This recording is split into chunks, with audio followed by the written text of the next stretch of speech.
Assalamualaikum warahmatullahi wabarakatuh. Perkenalkan, nama saya Sihatul Maulidiah dengan NIM 22810700039. Di sini saya akan memaparkan jawaban UTS pembelajaran tematik. Yang pertama yaitu, apa sajakah langkah-langkah merencanakan dan mengembangkan kurikulum yang dilakukan oleh guru? Yang pertama yaitu merencanakan kurikulum. Pada dasarnya kegiatan merencanakan meliputi penentuan tujuan pengajaran, menentukan bahan pelajaran, menentukan alat dan metode dan alat pengajaran, dan merencanakan penilaian pengajaran. Dengan demikian, kegiatan merencanakan merupakan yang sistematis dalam upaya mencapai tujuan. Melalui perencanaan yang diharapkan akan mempermudah proses belajar mengajar yang kondusif. Dalam kegiatan perencanaan, langkah pertama yang harus dilakukan oleh guru adalah menentukan tujuan dan hendak dicapai. Berangkat dari tujuan yang konkret akan dapat dijadikan patokan dalam melakukan langkah dan kegiatan yang harus ditempuh, termasuk cara bagaimana melaksanakannya, dan dalam tujuan tersebut harus ada kognitif, afektif, dan psikomotor, serta ada beberapa sumber tujuan pengajar, yaitu kebutuhan anak, kebutuhan masyarakat, ilmu pengetahuan, dan filsafat. Dalam merencanakan proses pembelajaran, maka langkah kedua yang harus dilakukan semua guru adalah menetapkan bahan pelajaran.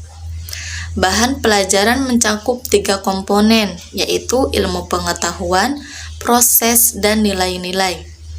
Dalam hal ini, 3 komponen tersebut dapat dirinci sesuai dengan tujuan yang ingin dicapai sekolah. Dalam menentukan bahan pelajaran bukanlah pekerjaan yang mudah, akan tetapi pekerjaan yang membutuhkan konsentrasi yang serius, karena bahan pelajaran harus disesuaikan dengan perkembangan sosial di samping perkembangan ilmu pengetahuan dan teknologi. Sehingga dalam menentukan bahan pelajaran perlu memperhatikan beberapa hal, yaitu signifikansi, kegunaan, minat, dan perkembangan manusiawi.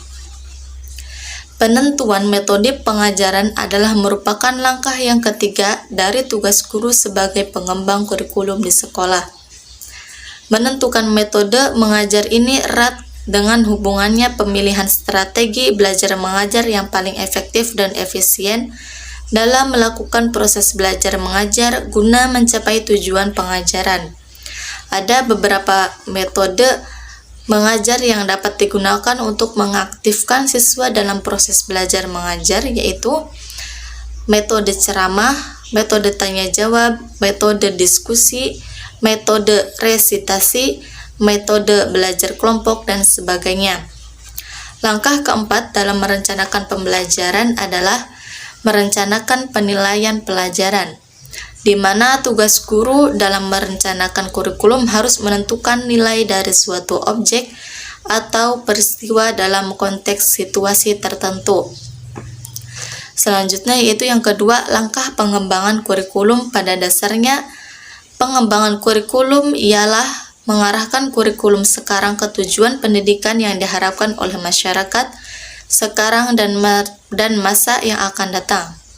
Oleh karena itu, menurut Haji Dakir pada 2004, pengembangan kurikulum itu harus bersifat antisipatif, adaptif, dan aplikatif, sehingga dalam penyusunan pengembangan kurikulum harus mempertimbangkan langkah-langkah sebagai berikut.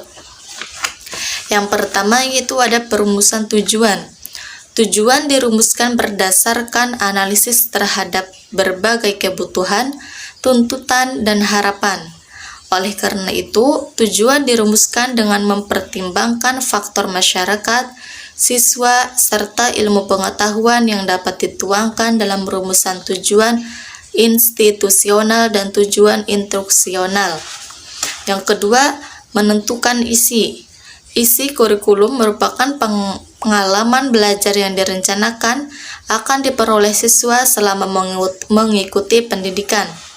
Pengalaman belajar ini dapat berupa mempelajari mata pelajaran atau jenis-jenis pengalaman belajar lain sesuai dengan bentuk kurikulum. Yang ketiga yaitu memilih kegiatan. Organisasi dapat dirumuskan sesuai dengan tujuan dan pengalaman belajar yang menjadi isi kurikulum dengan mempertimbangkan bentuk kurikulum yang digunakan. Yang keempat yaitu merumuskan evaluasi. Evaluasi kurikulum mengacu pada tujuan kurikulum. Evaluasi perlu dilakukan untuk memperoleh balikan sebagai dasar dalam melakukan perbaikan. Oleh karena itu, evaluasi dapat dilakukan secara terus-menerus. Lanjut, yang kedua yaitu landasan pembelajaran tematik beserta implikasinya sebagai berikut. Yang pertama yaitu landasan filosofis. Landasan filosofis pembelajaran tematik itu lebih menekankan pada siswanya langsung.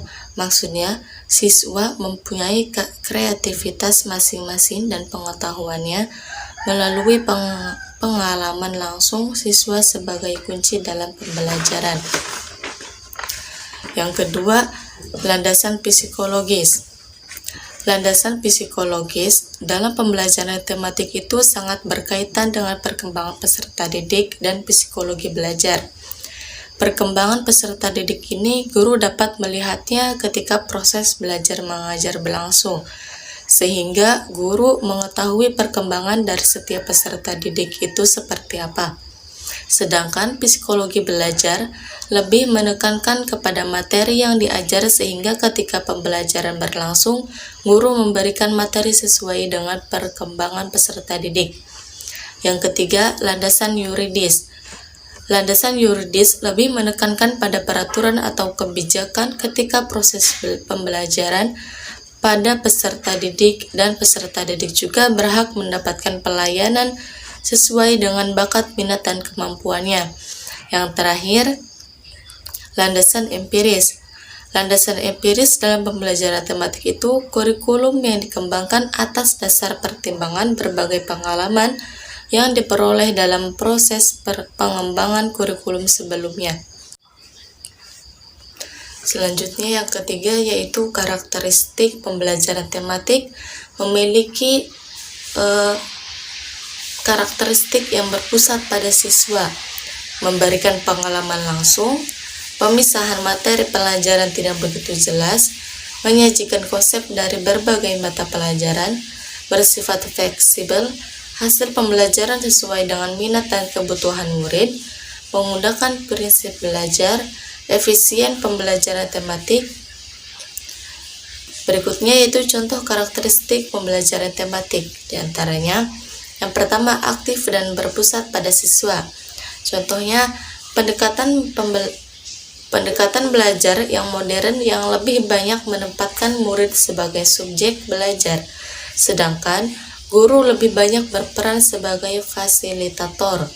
Yang kedua, memberikan pengalaman langsung. Contohnya, dengan pengalaman langsung, murid dihadapkan pada sesuatu yang nyata sebagai dasar untuk memahami hal-hal yang lebih abstrak. Yang ketiga, pemisahan mata pelajaran tidak begitu jelas. Contohnya, fokus pembelajaran diarahkan kepada pembahasan tema-tema yang paling dekat berkaitan dengan kehidupan murid.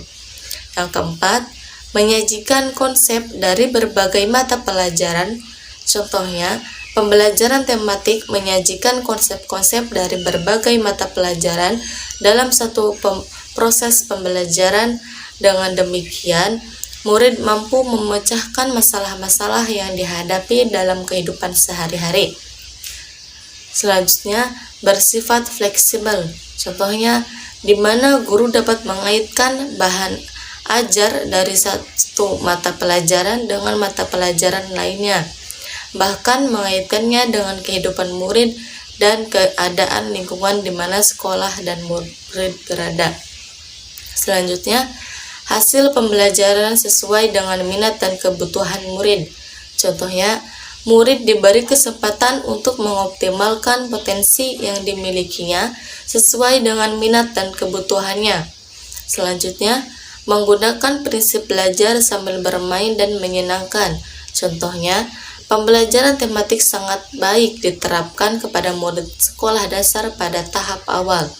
Yang terakhir, efisiensi pembelajaran tematik.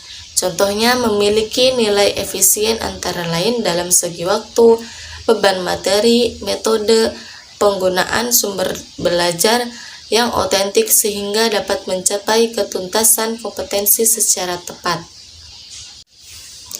Selanjutnya yang nomor 4, contoh rencana pembelajaran tematik terpadu yang memadukan materi dari 3 mata pelajaran, yaitu dari mata pelajaran Bahasa Indonesia, IPA, dan IPS. Tema yang diambil adalah tokoh, penemuan, dan manfaatnya. Materi di sini yaitu untuk kelas 4 SD, temanya tokoh, penemuan, dan manfaatnya. Rumusan KI, kerumusan, KD, dan indikator. Dalam mata pelajaran Bahasa Indonesia, KD-nya yaitu peserta didik mampu menguraikan informasi penting dari teks eksplanasi yang dibaca tentang penemu yang mengubah dunia dengan mandiri. Indikatornya, mengkategorikan informasi penting dari teks eksplanasi yang baik tentang penemu yang mengubah dunia. Selanjutnya, pada mata pelajaran IPA, KD-nya, peserta didik mampu mengidentifikasi komponen-komponen listrik dan fungsinya dalam rangkaian listrik sederhana dengan tepat. Indikatornya, menganalisis komponen-komponen listrik dan fungsinya dalam rangkaian listrik sederhana. Selanjutnya yaitu pada mata pelajaran IPS. KD-nya, peserta didik mampu menelaah perubahan sosial budaya dalam kehidupan masyarakat atas ditemukannya listrik. Indikatornya, menganalisis perubahan sosial budaya dalam kehidupan masyarakat atas ditemukannya listrik. Skema keterpaduan dalam 3 mata pelajaran tersebut yaitu yang pertama pada mata pelajaran Bahasa Indonesia. Peserta didik akan menguraikan informasi penting dari teks eksplanasi yang dibaca tentang penemu yang mengubah dunia dengan sendiri. Pada mata pelajaran IPA, peserta didik akan mengidentifikasi komponen-komponen listrik dan fungsinya dalam rangkaian listrik sederhana dengan tepat. Pada mata pelajaran IPS, peserta didik akan menelaah perubahan sosial budaya dalam kehidupan masyarakat atas ditemukannya listrik dengan tepat. Selanjutnya yaitu uraian materi per mata pelajaran.